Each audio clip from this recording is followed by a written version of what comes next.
We live in a world that tells us to work harder, to hustle longer, to push faster. It tells us to show up early, stay up late, and outdo the competition. And while there's nothing wrong with discipline and hard work, we've come to forget something essential, something that quietly sits at the center of it all. That no matter how hard you push, how long you work, or how big your goals are, none of it matters if you can't first understand what's happening in your own mind. The mind, your mind, is the operating system of your life. It's the command center, the filter, the lens. Everything you do, everything you feel, every decision you make is first processed in the space between your ears. And yet, we spend years learning how to fix machines, pass exams, build strategies, and chase metrics, but we're never taught how to sit still with our thoughts. We're taught what to think, but rarely how to think. We're rewarded for outcomes, not awareness. So we grow up achieving, but not aligning. We climb ladders without asking where they lead. We win races we don't even remember signing up for. Let me ask you a question.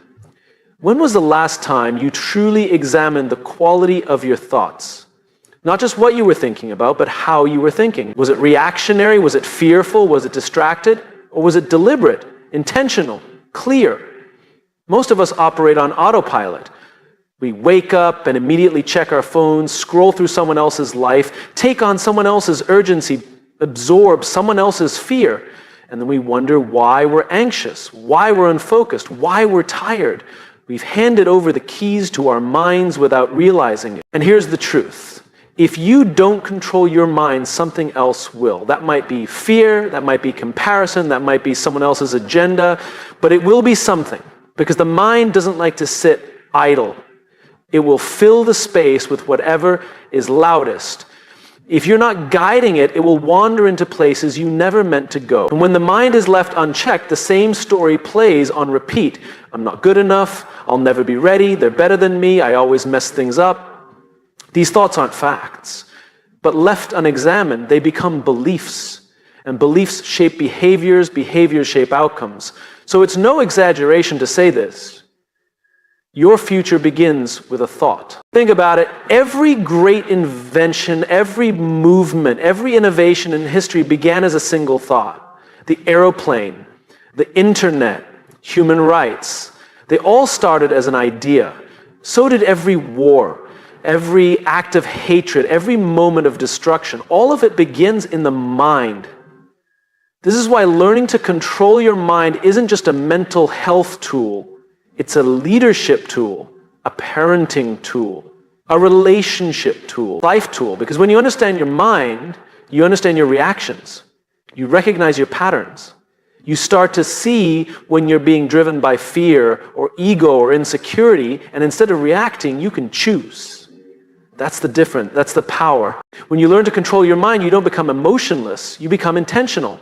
You're no longer a victim of circumstance. You become a participant in your own life. You stop being a passenger and start driving. Imagine waking up and not immediately being pulled in 100 directions by anxiety, emails, and expectations. Imagine pausing before speaking, listening without judgment, choosing how to respond instead of spiraling into regret. That's not fantasy, that's a skill. And like any skill, it can be learned. But let's be honest, it's hard. It's hard because our minds have been trained by repetition. Decades of rushing, reacting, comparing. You don't undo that in a weekend. You don't fix it with one podcast or a single book, but you can start. You can begin today, right now, in fact, by becoming aware of one simple truth. You are not your thoughts.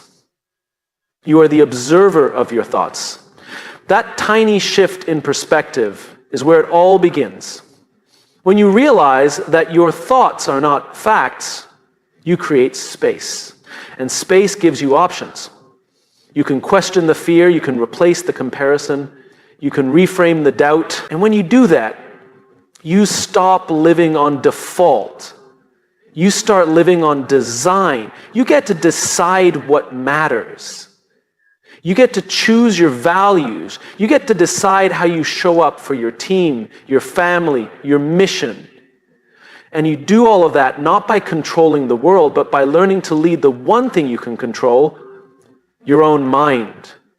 Because when the mind is clear, the path is clear. And here's the beautiful irony. Once you learn to control your mind, you realize that control isn't about force. It's about awareness. It's not about domination, it's about direction. You stop trying to crush your thoughts and instead begin to guide them. You lead them like a good leader leads a team, not with fear, but with purpose. So the next time you're overwhelmed, the next time your inner critic is screaming, the next time the world feels loud, don't just power through. Pause, listen, observe. Ask yourself, who's in control right now? Me or the noise? Because every time you choose awareness over autopilot, clarity over chaos, and purpose over panic, you're learning to control your mind. And in doing so, you're not just changing your thoughts, you're changing your life. Most people think of the mind as something they have to fight. They talk about it like it's broken. I can't stop overthinking. My mind is always against me. Why do I keep sabotaging myself? And it's no surprise we live in a culture that constantly tells us to conquer, fix, or silence the mind. But what if the mind isn't the enemy at all? What if it's just misunderstood? Think about a wild horse. It's strong, it's fast, it's powerful. It has energy and instinct and the ability to carry you over great distances. But left untamed, it's also unpredictable. It can run wild, buck you off, or charge into danger without thinking. The wild horse doesn't hate you. It's not evil. It's not trying to destroy you. It's simply doing what it knows, running, reacting, surviving. Your mind is that horse. It's brilliant. It's reactive. It's deeply trained in habit. And if you try to beat it into submission, it won't cooperate. In fact, it will rebel. Because the mind doesn't respond to force. It responds to understanding. We often assume that control means suppression, that to be mentally strong we have to eliminate negative thoughts, ignore fear, and silence doubt. But that's not how strength works. Real strength is not about removing emotion or instinct. It's about channeling it. It's about knowing when to hold back and when to move forward. It's not about denying the wildness of your thoughts, but learning how to ride alongside them, guide them, and eventually direct them towards something meaningful. Here's what's important to understand. Your mind is wired for survival, not success. It's built to keep you safe, not fulfilled. So when your thoughts seem negative or fearful, they're not trying to destroy you. They're trying to protect you. They're saying, watch out, be careful, don't take that risk. That voice in your head is the same voice that once told your ancestors to run from predators or stay close to the fire. It's just doing its job, keeping you alive. But today the threats aren't wild animals or freezing nights. They're rejection, failure, vulnerability. And your mind doesn't always know the difference. So when you think about starting a business or speaking on stage or telling someone how you really feel, your mind says, danger. It pulls the reins. It throws resistance in your path, and you start to doubt yourself, not because you're weak, but because your mind is doing what it was designed to do. Now, if you don't recognize that, you'll think something is wrong with you. You'll think you're not capable. You'll start to believe the fear instead of questioning it. And slowly, without realizing it, your wild horse starts running the show, dragging you from one anxious thought to the next, one reaction to the next, one self-sabotaging behavior to the next. But the moment you recognize what's happening, everything begins to change. Because once you see your mind not as a villain, but as a powerful creature that needs direction, you stop fighting it and you start leading it. Leadership isn't about control through dominance, it's about connection. You can't lead someone or something you don't understand. The same is true for your mind. You have to listen to it, study it, learn how it responds to certain situations, certain environments, certain triggers. You have to notice what calms it, what energizes it, what causes it to spiral. That's not weakness. That's wisdom. Because with awareness comes influence. And with influence comes the ability to choose. When you lead a wild horse, you don't break its spirit. You harness its power. You earn its trust. You work with it, not against. And once that trust is there, the same horse that once resisted you becomes your ally, your partner, your engine. That's what learning to control your mind really means. It means developing a relationship with your thoughts. Not silencing them, but understanding them. Not fearing them, but guiding them. Not reacting to them, but responding with intention. Let's be clear, this is not easy work. This is not a motivational quote or a morning routine. This is a lifelong practice. There will be days when your mind feels loud and unmanageable. Days when fear shows up disguised as logic. Days when your thoughts race ahead of you and you forget everything you've learned. That's okay. Because control isn't about being perfect. It's about coming back. Again and again and again. Every time you bring yourself back to awareness, every time you notice the pattern instead of becoming it, you are strengthening the connection between you and your mind. You are building trust. And over time, that trust becomes resilience. It becomes clarity. It becomes freedom. Because when you know how to guide your mind, you are no longer at the mercy of circumstance. You don't need the world to be quiet in order to find peace. You don't need everything to go right in order to feel steady. You carry your own center with you, not because your mind is silent, but because you've learned how to ride the wildness and still move forward.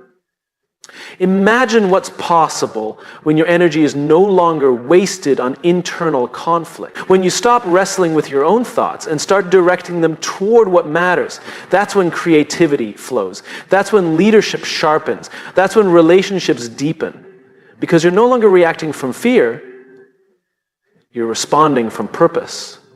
The mind will never be completely still. It's not supposed to be. Just like the wild horse was never meant to live in a cage, your mind was never meant to be shut down. It was meant to be understood, respected, and guided. That's what control really is. Not a battle, but a partnership.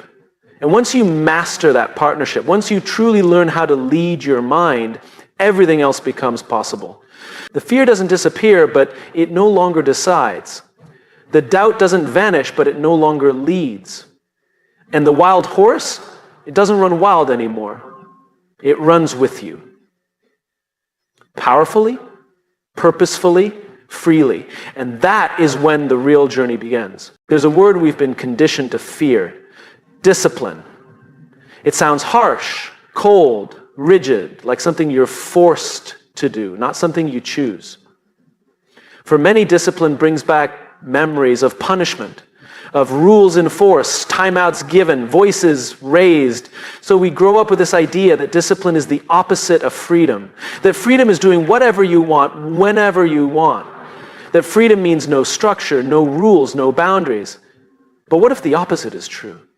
What if discipline is not the thing that restricts your freedom, but the very thing that creates it? When you look at the people you admire, the ones who lead with clarity, perform with excellence, and live with integrity, what you're really seeing is not luck, talent, or magic. You're seeing the quiet power of discipline, the daily choices no one sees, the inner battles they win before they even step out into the world. We often chase motivation, we wait for inspiration, we talk about willpower as if it's something you either have or don't. But discipline is something entirely different. It's not a mood, it's not a spark, it's decision made consistently, regardless of how you feel. Because here's the truth.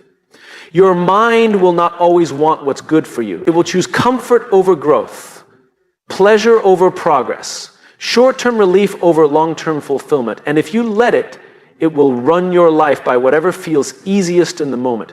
Discipline is what gives you the ability to pause, to interrupt the impulse, to create space between a trigger and your response. And in that space, you get to choose, not based on fear, not based on mood, but based on who you want to be. That's where freedom lives. Freedom is not found in reacting to every urge or following every craving. That's not freedom, that's slavery to impulse. True freedom is having the power to say no, to delay gratification, to hold a boundary, to honor a commitment you made to yourself even after the excitement wore off. Discipline is the muscle that allows you to do that. It doesn't mean you don't feel temptation. It means you have trained yourself to choose purpose over panic, direction over distraction, intention over instinct. And it starts small. You wake up and decide to make your bed, not because it matters to anyone else, but because it's a promise kept. You sit down to write when you don't feel creative. You go for the walk when the couch seems more inviting. You put down the phone even though the scroll is pulling you in. Those are not just actions, they are declarations, statements that say, I am in charge of me. But let's be honest, discipline doesn't feel good at first.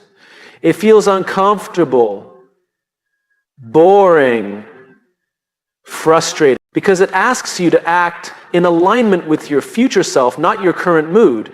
And that means doing things your present self may not want to do for the benefit of a version of you that doesn't even exist yet. But that's what leadership is. It's the ability to hold a vision that others can't see, to protect a dream that hasn't come true yet. When you learn to control your mind through discipline, you become the leader of your own life. You start showing up not just when it's easy, but when it's hard, especially when it's hard. And the reward, it's not just the result, it's who you become in the process. Because every time you choose discipline, you reinforce a new identity. You stop being someone who breaks promises to yourself. You become someone who follows through. And with that credibility comes confidence, not the loud kind, not arrogance, but quiet confidence. The kind that comes from knowing you can rely on yourself. That you'll do what needs to be done, even when no one's watching, especially when no one's watching. Now, that doesn't mean you never rest. It doesn't mean pushing to exhaustion or grinding yourself into burnout. That's not discipline. That's disconnection. Real discipline includes recovery. It includes rest. It includes knowing when to pause, when to say no, and when to take care of yourself so you can continue, because this isn't about punishment. It's about purpose. Think of an elite athlete. They don't train all day, every day. They have structure. They know when to push and when to pull back. The same is true for the mind. You don't need to be rigid, you need rhythm. You need awareness. You need habits that hold you up when motivation fades, because motivation will fade. Discipline is what takes over when it does. There's a beautiful paradox here. The more discipline you build, the more freedom you feel. Freedom from regret, freedom from chaos, freedom from the mental noise that comes from broken promises and half-finished efforts. You begin to feel lighter, clearer, more focused. Not because life is easier, but because your foundation is stronger. This is not about perfection. You'll slip, you'll miss a day, you'll make a choice you regret. That doesn't mean you failed, it means you're human. Discipline is not about never falling. It's about learning how to get back up quickly. How to return to alignment without shame, without drama, and without delay. It's about trusting yourself enough to keep going. Imagine the impact if more people lived this way, if more leaders practiced self-discipline instead of reactive control, if more parents led with structure and softness, if more students, artists, entrepreneurs honored the boring work that leads to greatness, the world would be more grounded, more peaceful, more productive, not from force, but from freedom. And that starts with you. Because every time you make a choice that aligns with your values, every time you act in service of your future, you are shaping not just your own life, but the lives of those around you. You become an example, a lighthouse, not because you never struggle, but because you've learned how to stay steady in the storm. Discipline is not the enemy of freedom, it is the path to it. And when you understand that, you stop waiting to feel ready. You stop negotiating with your excuses. You stop asking for perfect conditions. You show up, you do the work, you keep your promises. And in doing so, you unlock the freedom to become the person you were meant to be. Emotions are powerful. There's no denying that. They are what make us human. They connect us, move us, inspire us. They make music resonate. They make relationships meaningful. They give depth to joy and shape to sorrow. Emotions are not the problem. But the problem begins when we forget what emotions are meant to be. They are signals, not steering wheels. Too many people are letting their entire lives be driven by momentary feelings. They allow fear to tell them where not to go. They let anger slam the gas pedal. They let doubt yank the wheel. And before they know it, they've arrived somewhere they never intended to be, confused, exhausted, off track, wondering how they got there. Here's the truth. Most of us were never taught. Emotions are not facts. They are not commands. They are data, not directions. Think of a dashboard in a car. When a warning light flashes, it's not there to scare you, it's there to inform you. Hey, check the engine. Hey, low fuel. The light isn't saying panic now, it's saying pay attention. Your job isn't to throw the car into reverse just because a light turned on. Your job is to understand what it means, assess the situation, and respond with clarity. Emotions work the same way. Fear says something might go wrong. It doesn't say run. Anger says that wasn't fair. It doesn't say explode. Sadness says something mattered and now it's lost. It doesn't say give up. The emotion gives you a signal. It tells you something is happening within you, but it doesn't get to make the decision for you. But we live in a culture of reactivity, a culture that teaches us to chase what feels good and run from what feels bad, a culture that says if it's uncomfortable, it must be wrong. And so instead of building emotional resilience, we learn emotional avoidance. We scroll, numb, avoid, distract, or worse, we obey every feeling as if it's gospel. The problem isn't that we feel. The problem is that we've never learned how to feel wisely. No one teaches us how to sit with discomfort without panicking. No one tells us that emotions rise and fall like tides, that they're not permanent states, but passing waves. We're never taught that you can feel anxious and still take action, that you can feel angry and still speak with respect, that you can feel fear and still move forward. And that is what emotional maturity looks like. Not the absence of emotion, but the ability to recognize it, understand it, and respond in alignment with who you want to be. Think about a great leader, someone you truly admire. They don't lead by emotionless logic, nor are they emotional wrecks. They've learned to listen to their emotions without being led by them. When the pressure's high, they don't react impulsively. They pause, they assess, they respond. That doesn't mean they don't feel the heat. It means they've trained themselves not to let it steer the ship. You can do the same. The first step is awareness, noticing the emotion without judging it. Just naming it can be powerful. This is fear, this is frustration, this is disappointment. When you name it, you separate yourself from it. You remember, I am not the feeling. I am the one observing the feeling. The next step is curiosity. Ask yourself, what is this emotion trying to tell me? Not how do I make it go away, but what's underneath this? You'll be surprised how often the answers are rooted in something deeper. Fear may point to a value you hold. Anger may expose a boundary that was crossed. Sadness may highlight something you care about deeply. Your emotions are messengers. If you ignore them, they get louder. If you listen, they usually soften. And then comes the most important part, choosing your response. That's where your power lives. That's where leadership happens, in the space between the stimulus and your action. It's not about suppressing emotions. Suppressed emotions don't disappear, they go underground. They show up in sarcasm, in tension, in burnout. What we resist persists, so instead of burying emotions, we acknowledge them, we sit with them, and we act from our principles, not our panic. Because when emotions drive the car, we crash into things we care about. We say things we regret. We break trust. We make choices that serve the moment but sabotage the future. And afterward, we're left cleaning up the damage, wondering how we lost control. But when we treat emotions as signals, as information to process, not orders to follow, we lead our lives with integrity. We make decisions that align with our values, not just our moods. We build relationships based on trust, not tension. We create a life that's stable, not reactive. Let's be real. This isn't easy, especially in a world that rewards instant gratification and applauds emotional outbursts. It takes effort to pause. It takes maturity to choose patience. It takes strength to feel deeply and still act wisely. But every time you do, you're rewriting the narrative. You're building trust with yourself. You're proving that you are not ruled by your emotions, you are informed by them. And over time, that becomes freedom, because the less control your emotions have over your actions, the more peace you feel. You stop being tossed around by every trigger, every comment, every spike of fear or dip of sadness. You become steady. Not numb, steady. You feel everything, but you're no longer driven by everything.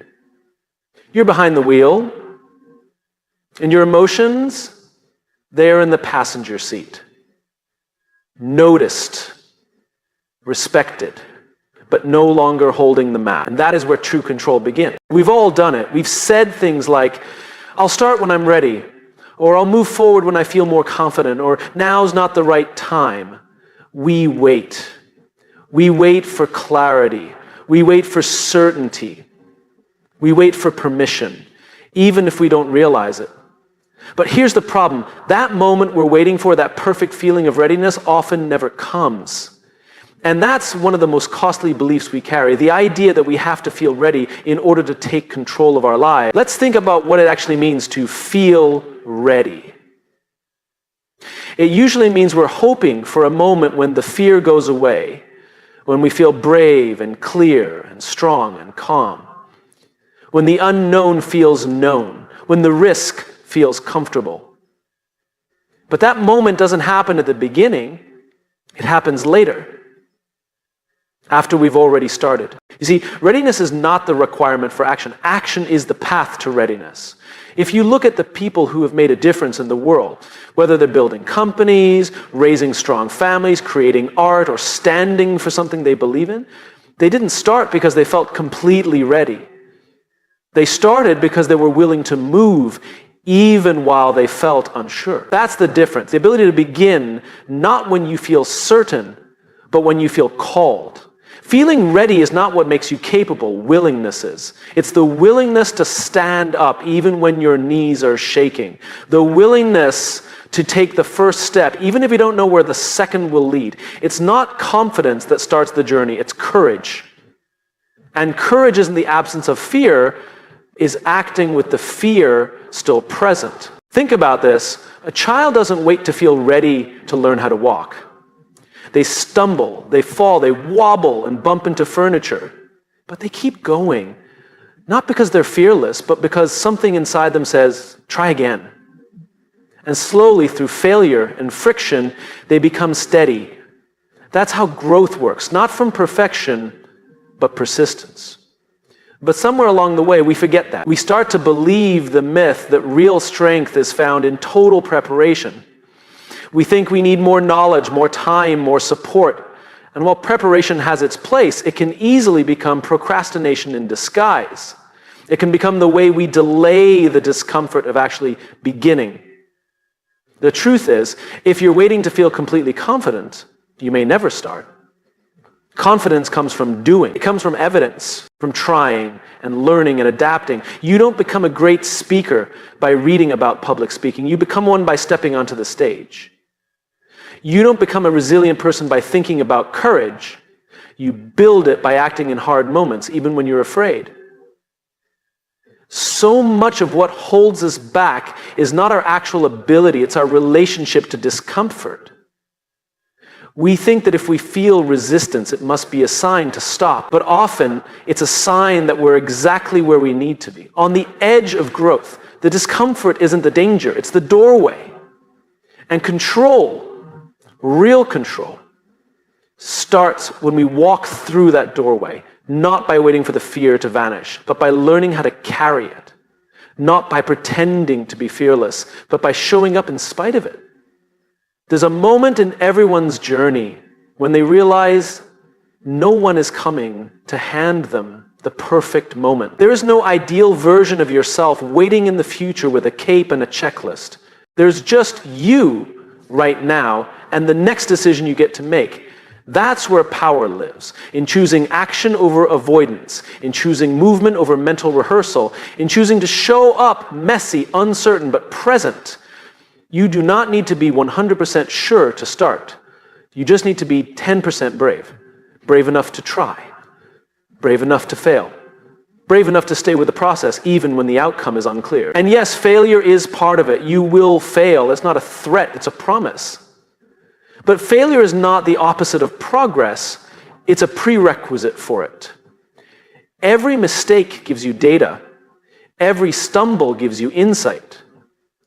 The people who seemed the most in control are not the ones who avoided failure, the ones who kept showing up after it. And when you do that enough, something changes. Not just in the outcome, in you. You start to trust yourself. You start to see that you can handle more than you thought, that you can survive the embarrassment, that you can bounce back from